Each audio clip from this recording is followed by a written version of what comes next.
लाडके ज्येष्ठ नेते, आपल्या सगळ्यांचे श्रद्धास्थान मोठे दादा, आपले दमदार दबंग खासदार धैर्यशील भैया, ज्येष्ठ नेते विलास बाप्पा देशमुख, शिवसेनेचे नेते साईनाथ भाऊ अभंगराव, आमचे मार्गदर्शक शिवतेज बाबा मोहिते पाटील, संभाजीराजे शिंदे, आत्ताच ज्यांनी आपल्याला दमदार अशी बॅटिंग केली ती धनंजयजी डिकोळे साहेब, काँग्रेसचे संजय काका पाटील, कार्याध्यक्ष रवीजी पाटील, शिवसेनेचे मधुकरांना देशमुख, राष्ट्रवादी काँग्रेसचे तालुका अध्यक्ष, हे सर्व गावातून आलेले गावचे प्रमुख, सर्व सहकारी, पत्रकार बंधू, दिवाळीच्या निमित्तानं आपल्या सर्वांना सर्वप्रथम दिवाळीच्या लाख लाख शुभेच्छा देतो. दिवाळी ही सुखसमृद्ध आणि भरभराट्याची आणि आपल्या स्वाभिमानाची येणारी दिवाळी जावं ही पंढरीच्या पांडुरंग चरणी प्रार्थना करतो. महाविकास आघाडी शरदचंद्र पवार साहेबांच्या राष्ट्रवादी काँग्रेस पार्टीच्या वतीनं माझ्यासारख्या एका सामान्य घरातल्या एका सामान्य कुटुंबातल्या मुलाला त्या ठिकाणी संधी मिळाली आणि ही संधी मोठे दादा भैयासाहेब यांच्यामुळं साहेबांनी त्या ठिकाणी माझ्यावरती विश्वास ठेवला. जयंत पाटील साहेब असतील, सुप्रियाताई असतील, रोहितदादा असतील, सर्व नेत्यांनी आणि माझ्यासमवेत त्या ठिकाणी ज्यांनी मुलाखती दिल्या ते सर्व इच्छुक उमेदवार आणि महाविकास आघाडीतले सर्व घटक या सर्वांनी त्या ठिकाणी आपल्या सगळ्याच्या मार्गदर्शनातून त्या ठिकाणी संधी मिळाली आणि त्याच्यातून त्या ठिकाणी मला काम करण्याची त्या ठिकाणी संधी आपल्या माध्यमातून मिळणार आहे आणि ती संधी देण्यासाठी आपण सगळ्यांनी ताकदीनं त्या ठिकाणी उभा राहाल आणि ते उभा करण्यासाठी मोठ्या दादांनी आज जी बैठक बोलवली. भैयासाहेब, मगाशीपासून ही दुसरी चिठ्ठी आहे की सिनामाडा उपसा सिंचन योजना बंद पडेल जर आमदार बदलला तर. परंतु मी आपल्या मोठ्या दादांच्या साक्षीनं त्या ठिकाणी या निमित्तानं आपल्या सगळ्या देखत शब्द देतो की ही सिनामाडा उपसा सिंचन योजना त्यांनी म्हणतायत की आता आमदार ती निवडून आले, ही पडली आहे तर बंद पडेल. म्हणजे एक गोष्ट झाली की ती मनात हरली ती. परंतु ती योजना 100% सरकारची आहे आणि कोणीही त्या ठिकाणी सरकार म्हणून त्या ठिकाणी येईल त्यानं ती चालवणं त्याचं जबाबदारी आणि कर्तव्य आहे. त्यांनी सांगतात की आम्ही कारखान्याचे कामगार लावलेत. मी परवा सुद्धा भैयासाहेब सांगितलं की त्यांनी 3 कामगार लावलेत, आपण 6 कामगार लावू. त्यांनी जर 6 लावले असतील तर आपण 12 लावू. परंतु योजना 100% चालवून शेवटच्या माणसापर्यंत पाणी पोचवण्याची जबाबदारी या निमित्त मोठ्या दादांच्या साक्षीनं वचन देतो. आणि योजना अजून चांगली कशी करता येईल यासाठी आम्ही त्या ठिकाणी नवनिर्मितीसाठी या तालुक्याच्या सर्वांगीण विकासासाठी आम्ही काम करणारी लोक आहोत.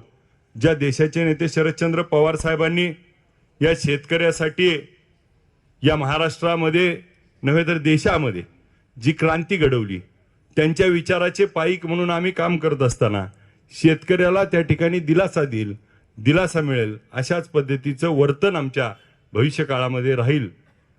आज ते दमदाटीच्या माध्यमातला हा एक प्रकार आहे सर. आज रणदिवे सर त्या ठिकाणी प्रत्येक गावात गेलं की त्या ठिकाणी दबावाचं दहशतीचं बोललं जातं. मग असे मानेगावच्या ताईंनी सांगितलं की आमच्या ऊसाचं काय करणार. मी भैयासाहेब या निमित्तानं आपल्या साक्षीनं सांगतो की माढा तालुक्यातनं गेल्या वेळेस 3 लाख टन ऊस आणला. 8,000 टनानं कॅपॅसिटी होती, आता 14,000 केली. त्यामुळं तिकडून 6,000 टन ऊस आणून ह्या लोकांचं कोणाची त्रास होणार नाही ह्याची खात्री देखील या निमित्तानं आपल्याला देतो. जे लोक त्या ठिकाणी यांच्यावर दबाव आणतायत, त्या दबाव आणणाऱ्या लोकांवरती त्या ठिकाणी आम्ही त्या ठिकाणी त्यांच्या प्रत्येक ऊसाचा न्याय देऊ, त्यांचा ऊस आणू आणि त्या प्रत्येक लोकाला भैयासाहेब आम्ही कार्यक्षेत्र वाढवलं वार्षिक सभेत आणि त्यांना सभासद करू, मताचा अधिकार देऊ आणि त्या लोकांना त्या ठिकाणी कायमस्वरूपीचा प्रश्न मार्गी लावण्याची आम्ही त्या ठिकाणी अभिवचन आपल्या निमित्तानं देतो आणि काटा न हंता सर ऊस नेऊ, कारण ती प्रचलित आहे ती. आम्ही शेतकऱ्याच्या बाबतीमध्ये जसं शेतकरी संघटना आज आपल्या बाबतीत सकारात्मक आहे, तसं आपल्या शेतकऱ्याची कुठेही अडचण पिळवणूक होणार नाही ह्याची काळजी घेण्यासाठीच त्या ठिकाणी मोठ्या दादांनी माझ्यासारख्यावरती डोक्यावरती हात ठेवला आहे आणि त्या कधीही त्याला तडा जाणार नाही. आज आपल्याला या निमित्तानं काही गोष्टी, आज शिवतेज बाबा आम्ही होतो त्या ठिकाणी, बाबा आणि आम्ही आत्ता चर्चा केली की आम्ही मिळून त्या ठिकाणी प्रचार दौरा एकत्र, भैयासाहेबांना आता माढा मतदारसंघातल्या सगळ्या तालुक्यात त्या ठिकाणी जिल्ह्यामध्ये प्रचार आणि त्यांच्या सभा होणार आहेत.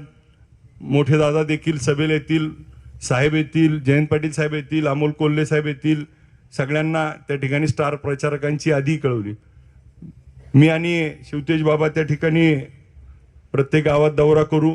आपल्याला कालच आम्ही भैयासाहेब मीटिंग घेतली कारखान्यावर, सगळ्यांना एकत्र बोलवलं आणि आम्ही सगळ्यांना त्या ठिकाणी नम्रपणे सूचना दिल्या सगळ्या सहकाऱ्यांना की आता ही एकत्र आपण आलोय तर आपण सगळ्यांनी मागं थांबा आणि जे मागच्या लोकसभेमध्ये आपल्याला काही कारणामुळे मागं थांबावं लागल्यामुळं यंत्रणा त्या ठिकाणी आहे तर ते एकत्र येऊन मग कुठं बुथची रचना असेल तिथं आपली काही 4 असतील, इकडची 4 असतील, ती एकत्र करू, आपण एकमेकाला सोबत घेऊ आणि त्या सगळ्याला एकत्र घेऊन आता ह्यातली 80% एकच आहे, ती 20% आहेत त्यांचा तेवढा मेळ घातला की बाकी सगळं एकत्र येतंय.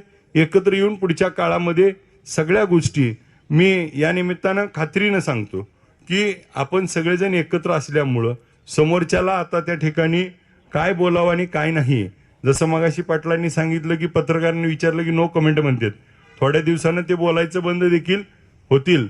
मला या निमित्तानं मागच्या त्यांनी एका पत्रकार परिषदेत सांगितलं रणजितसिंह शिंदेंनी की त्या ठिकाणी मला कुठलं आव्हान वाटत नाही, परंतु मी या निमित्तानं भैयांच्या देखत त्यांना आव्हान देतो की तुम्ही तेवढं मैदान सोडून पळू नका आता, नाहीतर आता एवढं सगळं एकत्र झालंय म्हणल्यावर आता ती म्हणणार मला काही झेपत नाही, कारण नंतर दादांनी पण अर्ज भरलाय.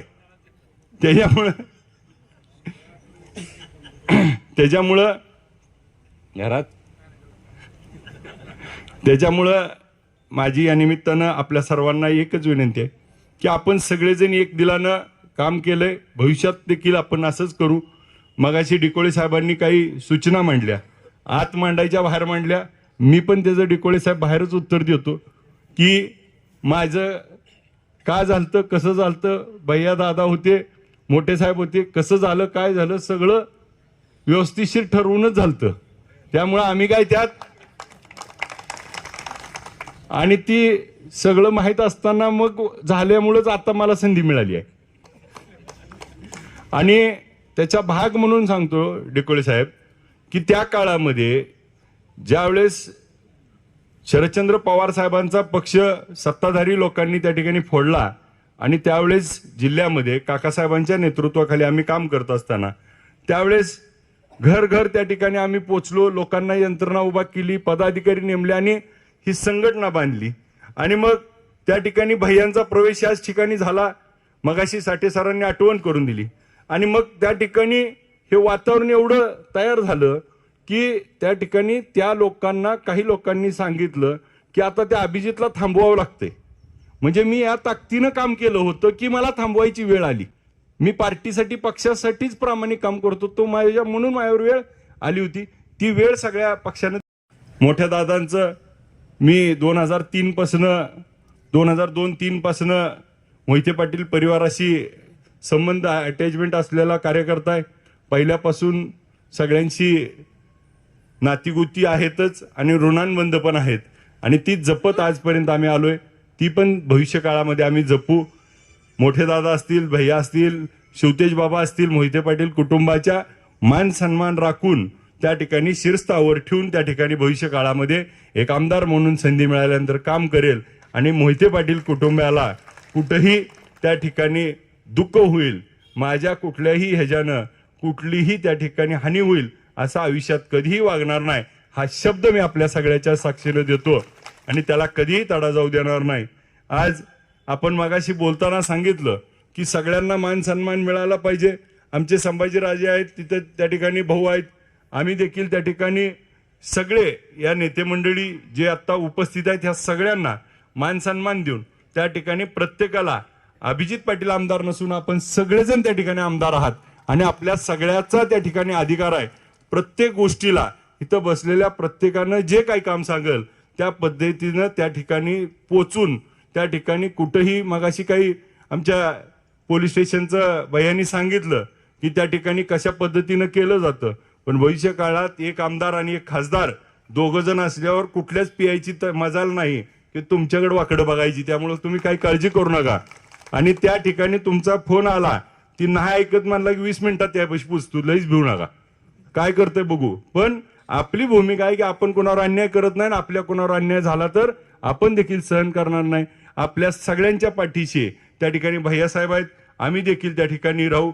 उद्याच्या काळामध्ये या मतदारसंघामध्ये जो 30 वर्षाचा बॅकलॉग आहे तो पूर्ण करण्यासाठी भैयासाहेब त्या ठिकाणी खासदार आणि मी त्या ठिकाणी उद्या संधी मिळाल्यानंतर आम्ही दोघं जण मिळून त्या ठिकाणी प्रत्येक प्रश्न मार्गी लावण्यासाठी, मग एखाद्या मंगळवार बुधवारी भैया मंत्रालयात जातील, एखाद्या मंगळवार बुधवारी मी जाईल आणि आम्ही सातत्यानं भैया आम्ही बाबा असं करून ह्या भागातले सगळे प्रश्न वेळेमध्ये त्या ठिकाणी उद्याच्या 5 वर्षामध्ये जास्त निधी आणून, मग आज रस्त्याचा मुख्य प्रश्न आपल्या भागातला, तर तो रस्त्याचा प्रश्न आपल्याला कशा पद्धतीनं सोडवता येईल. त्या ठिकाणी रस्ता असेल, आज आपल्याला आपण केडी संशोधन केंद्रासाठी रणजितदादा मोहिते पाटील साहेबांनी त्या ठिकाणी मागणी केली होती, परंतु ह्यांनी हाणून पाडली. ती देखील आपल्याला त्या ठिकाणी पूर्ण करून निर्यात केंद्र त्या ठिकाणी आपल्याला टेंभुर्णीला करणं असेल. आज करकमचं त्या ठिकाणी आपल्याला नगरपंचायत करायची होती, त्याला देखील ह्यांनीच विरोध केला होता. नगरपंचायत झाली तर 100-200 कोटी रुपये निधी तिथे येईल. मोडलीम असेल, टेंभुर्णी असेल, आज छत्रपती शिवाजी महाराजाचा एकही अश्वारूढ पुतळा आज त्या ठिकाणी माढा मतदारसंघात नाही आणि त्या ठिकाणी त्याच्यावरती त्यांनी बोलायला देखील त्यांना जड जाते. परंतु ह्या सगळे काम करत असताना मी या निमित्ताने एवढीच खात्री देतो की तुम्ही कोणतंही काम त्या ठिकाणी सांगा, त्या कामाला तडीच नेऊन ते काम पूर्ण करण्याच्यासाठी प्रामाणिकपणे प्रयत्न करेल. या ठिकाणी त्यांच्यासारखा मी या निमित्तानं आपल्याला देखील एक वचन देतो की माझ्या घरातलं त्या ठिकाणी त्यांनी जसं मगाशी सांगितले एकाच घरात सगळी पद आहे ती, तसं माढा तालुक्यात माझ्यातलं कोणीही माझ्यानंतर कुठल्याही जिल्हा परिषद पंचायत समितीला उभारणार नाही. आमच्यातलं कोण तुम्हाला त्या ठिकाणी तुम्हीच सगळे आहात. मला त्या ठिकाणी संधी मिळते, त्या संधीचं त्या ठिकाणी आपल्यासाठी सगळ्यासाठी त्या ठिकाणी माझ्यासाठी म्हणून नाही तर ते आपल्यासाठी म्हणून त्या ठिकाणी भविष्यामध्ये आपण काम करूया. ह्याच पद्धतीनं भविष्य काळातल्या कोणताही विषय त्या ठिकाणी असेल तर आपण काम करूया. आलेल्या सगळ्यांना माझी विनंती आहे, आजच त्या ठिकाणी जयंत पाटील साहेबांनी आमची झूमवर मीटिंग घेतली. त्यामध्ये सगळ्यात महत्त्वाची गोष्ट अशी आहे, निवडणुकीमध्ये आपण मागची निवडणूक लोकसभेची कशी जिंकलो. लोकसभेच्या निवडणुकीमधला पहिला प्रश्न होता शेतकऱ्यावरती होत असलेला अन्याय, शेतकऱ्याच्या शेतीमालाला नसलेला भाव, खताच्या वाढलेल्या किमती, संविधान. आज आपल्या दोन्ही त्या ठिकाणी राष्ट्रवादी काँग्रेस पार्टी असेल, शिवसेना असेल, पक्षफुटीचा राग, त्या ठिकाणी छत्रपती शिवाजी महाराज महापुरुषावरती बोललेलं त्या ठिकाणी अवमान आणि ह्या सगळ्या गोष्टीला त्या ठिकाणी लोकांमध्ये परत एकदा बिंबवावं लागेल. आज माझ्या मायमाऊलीला त्या ठिकाणी एका बाजूला लाडली बहिणा दिली जाते आणि दुसऱ्या बाजूला मात्र अन्याय अत्याचार होतोय. त्या ठिकाणी कितीतरी अत्याचाराच्या घटना होत आहेत. ह्या गोष्टीवरती आपल्याला सामान्य माणसापर्यंत पोहोचवावं लागेल, आपला अजेंडा पक्का करावा लागेल. ह्यांच्या दहशतीला त्या ठिकाणी आपल्याला मोडून काढायचं असेल तर त्याला आपल्याला गोडीमध्ये प्रेमामध्ये जग जिंकावं लागेल. आपल्याला मगाशी सांगितल्याप्रमाणे आपल्याला ते वेगळ्या पद्धतीनं प्रयत्न करतील. आज त्यांच्याकडे ती खूप मोठ्या पद्धतीनं सगळं आहे, त्याच्यामुळं ते आता आम्हीच दाखवायला सुरू केलंय. काही काही ठिकाणी आपल्याच लोकांना त्या ठिकाणी भेटतायत, काहीतरी सांगतायत. परंतु याला कुणीही न बळी पडता आपल्याला उद्या स्वाभिमानानं त्या ठिकाणी उभा राहून त्या ठिकाणी तुतारी त्या ठिकाणी जिंकवली पाहिजे. तुतारीच्या बाबतीमध्ये आपल्याला सगळ्याला आता सवय लागली तुतारी तुतारी म्हणायची, परंतु आपण तुतारी वाजवणारा माणूस हे पर्टिक्युलर बोलणं गरजेचं आहे. काल न्यायालय त्या निवडणूक आयोगाने देखील तो आता तुतारी त्या ट्रम्पलेट बदलून दिलं काल रात्री, त्यामुळे आता त्याला येणार नाही. मगाशी बोलताना सांगितलं आमचे पाटील साहेबांनी अध्यक्षांनी की त्या ठिकाणी भैया 3 मला सोडून अभिजित पाटील उभा केलेत आणि मग आम्ही अभिजित पाटील कोण आहेत हुडकायला बघितलं तर एक परळीत आहे, एक बारामतीत अडकलाय आणि एक तिसरीकडे नेऊन ठेवलाय. म्हणजे ती घाऊ सुद्धा दी नाही ती. म्हणजे ह्याचं किती नियोजन त्यांनी त्या ठिकाणी केलंय. आणि उद्याच्या ताकदीला ह्या ठिकाणी आपल्याला अभिजित पाटील म्हणून त्या ठिकाणी त्याला हत्ती दिल्यामुळे ती 1 नंबरला येते. अल्फाबेटिकनं मी 2 नंबरला येणार, 3 नंबरला त्या ठिकाणी मिनलताई येतील, 4 नंबरला रासप येईल, परत 2 त्या ठिकाणी अभिजित पाटील येतील. आणि ह्यांचा नंबर आत्ताच्या तर ह्याला 20 आहे. त्यातले 2-3 अर्ज निघले तर ती 16, 17, 12, 14 मध्ये त्यांचा नंबर खाली राहील आणि मग 12च तर त्याच्यामुळं आपल्याला उद्याच्या निवडणुकीमध्ये ह्याची काळजी घ्यावं लागणार आहे की आपल्याला लोक मतदान टाकताना नाव बघत नाहीत, कधी तिथं चिन्ह बघितलं जातं. त्यामुळं आपल्याला आता चिन्ह शेवटच्या माणसापर्यंत आधीच पोचलेलं आहे, फक्त आता ते तुतारी म्हणून पोचले. तर आता तुतारी वाजवणारा माणूस आणि ते त्या ठिकाणी पोचवणं गरजेचं आहे. कारण मागच्या वेळेस पिपानीनं भायांच्या बाबतीमध्ये आपण बघितलं तर खूप मतं त्या ठिकाणी डिस्टर्ब झालेत. 58,000 मतं त्या ठिकाणी गेलेत. त्याच्यामुळं आपल्याला या निवडणुकीमध्ये काळजी घेऊन आपण आता त्यासाठी भाईसाहेब 400 मशीन त्या ठिकाणी घेतल्यात की ज्या करून प्रत्येक बूथला एक मशीन की दाखवायला की कुठं दाबायचंय बटन कसं, आणि त्या पद्धतीनं सगळं यंत्रणा. आता कालच आदितीताईशी बोलणं झालं, आज संध्याकाळी ते मटेरियल आपल्याला लागणारं जे प्रचार साहित्य आहे ते पाठवतायत. आपण सगळ्याला बूथवर पाठवतोय. बूथच्या बाबतीमध्ये 355 बूथ आहेत. 355 बूथला मी आपल्या फक्त माहितीसाठी सांगतो की 355 बूथला प्रत्येक बूथला त्या ठिकाणी 4 कर्मचारी आपले दिलेले आहेत जे तुमच्या संपर्कात राहतील. काही कमी जास्त असेल त्याला आम्ही काय केलं की भैयासाहेब गण केलेत आणि 23 गणाला आम्ही आपल्या कारखान्याचे 23 संचालक त्या ठिकाणी दिलेत, जेणेकरून त्यांची काय अडचण असेल तर तिथं. आणि प्रत्येक गावात आपल्या वतीनं जी इकडच्या मतदारसंघात काम करणारी पोरं आहेत आपल्यासाठी पळणारी, ती गावातली देगावची काही अशी आम्ही प्रत्येक बूथला 2-2 अशी यंत्रणा दिली आहे. ती आपल्या संपर्कात राहील. एखादी काही कमी जास्त गोष्ट आहे, कधी कधी आम्ही आता भाषण करतोय फोन उचलू शकत नाही, कधी भैयांबरोबर आहे दादांबरोबर आहे बोलता येत नसतं, कधी फोन एखाद्या वेळेस मागं पुढं झाला तर नाराज होऊ नका. मी नक्की एवढंच सांगतो की आपल्या प्रत्येकाचा त्या ठिकाणी मान सन्मान ठेवत असताना आपल्याला एखादा आज नवीन आहे मागं पुढं होतंय तरी सगळ्यांनी समजून घेऊन त्या ठिकाणी आपल्याला ह्या मोठ्याचा त्या ठिकाणी पराभव करायचा आहे. आणि शरदचंद्र पवार साहेब मोठ्या दादांचं त्या ठिकाणी आपल्याला हात बळकट करायचेत, म्हणून आपल्याला ही लढाई जिंकायची आहे. आपल्यातले रुसवे फुगवे थोडे दिवस, एक 15 दिवस फक्त आता राहिलेत, 20 दिवस.